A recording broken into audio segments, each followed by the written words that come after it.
Welcome to Across the Globe. Today we will learn about try and accept. An essential feature in Python for handling exceptions is the try-except block. By using this structure, you can contain code that may trigger exceptions within the try block. In the event an exception transpires, the corresponding accept block can execute code to manage the exception. Employing try-except is crucial as it allows for the graceful handling of errors, thereby averting program crashes. For instance, if you attempt to access a file that does not exist, using try-except can enable you to catch the file not found error and subsequently execute alternative procedures, like displaying an informative message to the user. The try-except block in Python is structured with a try block containing the code that may raise an exception, followed by an accept block specifying how to handle the exception. For instance, in a scenario where a file is being read, a try block can contain the file reading code, while the accept block can manage potential file-related exceptions like file not found error. Furthermore, the accept block can be tailored to address specific exceptions by mentioning the specific exception name after the accept keyword, such as accept file not found error, to handle this particular exception. It is also possible to handle multiple exceptions by listing them within a tuple after accept, like accept value error, type error, to handle both value error and type error. In an industrial setting, a program processing payment transactions might utilize multiple accept blocks to handle different kinds of exceptions, such as network errors or invalid input data, ensuring robust error handling and fault tolerance. Exception handling in programming allows code to gracefully handle errors, preventing the program from crashing. It involves using try-except blocks. The code inside the try block is monitored for errors. If an error occurs, the program jumps to the accept block to manage the error. An example is attempting to divide by 0. If the program tries to perform this operation, it will raise a 0 division error. Using try-except blocks ensures the program doesn't crash. Think of try and accept like driving a car and encountering unexpected obstacles on the road. When you're driving, you may encounter unexpected road closures or detours, which can cause your car to stop momentarily. In programming, using try and accept is like anticipating potential errors or exceptions that could cause your program to crash. By using try and accept, you can handle these errors gracefully, just like being able to navigate around obstacles while driving to reach your destination smoothly. Hey, Code Conquerors! Ready to level up? With TechLearn ATG, showcase your skills with official course certificates. Just visit our site and start.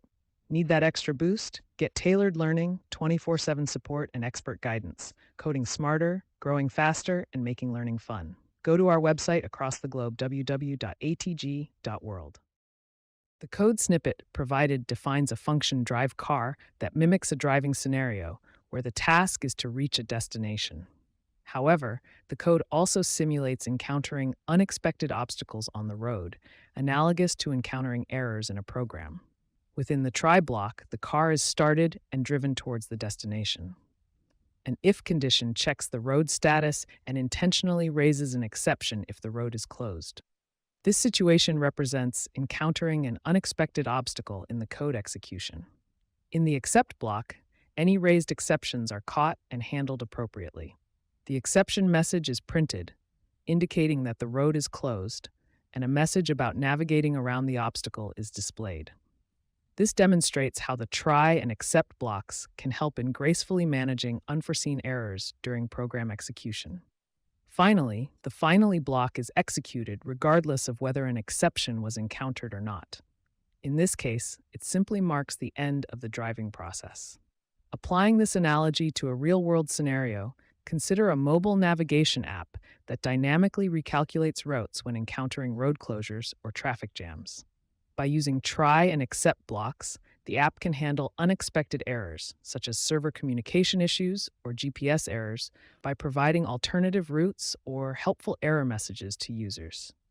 Another real-world example where the concept of try and accept is employed is in industrial automation systems. These systems are crucial in manufacturing processes where precise control and error handling are essential. In an automation setting, let's say we have a robotic arm programmed to pick and place items on a conveyor belt. The robotic arm might encounter errors such as a malfunction in the motor or sensor failure, which could disrupt the production line.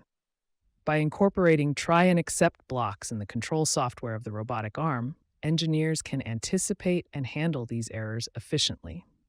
For instance, if a sensor fails to detect an item or the motor malfunctions, the program can catch the exception, log the error, and take necessary actions to prevent further disruptions, such as stopping the production line or alerting maintenance personnel. Using try and accept in industrial automation helps enhance the system's robustness, maintain smooth operations, and minimize downtime by preemptively addressing and resolving errors. This not only ensures the efficiency of the manufacturing process, but also contributes to overall productivity and operational excellence. In conclusion, whether it's navigating obstacles on the road or managing errors in industrial automation, the try and accept mechanism plays a vital role in handling unexpected situations effectively, fostering resilience, and ensuring the smooth operation of systems worldwide. Keep learning, stay curious, and I'll catch you in the next video.